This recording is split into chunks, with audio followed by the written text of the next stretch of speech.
everyone, in this video I will show you how to fix always on display not working on Samsung Galaxy A53.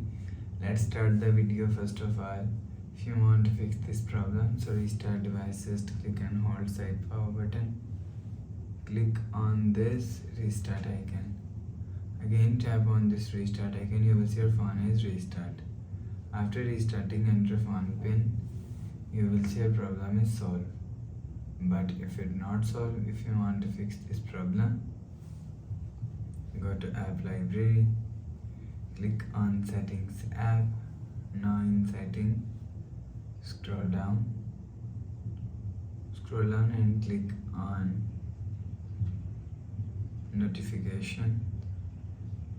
After click on notifications, click on do not disturb and turn off do not disturb mode. After turn off do not disturb mode, go back to home screen. You will see your problem is solved.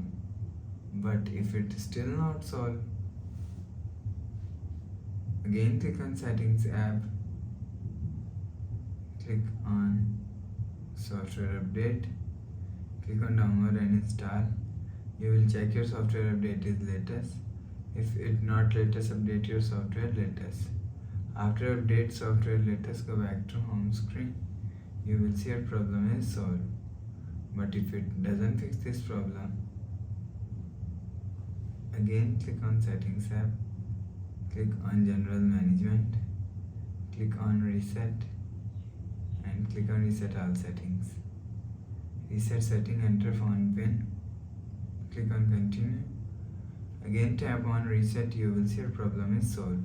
So please subscribe for more new latest videos. Thanks for watching.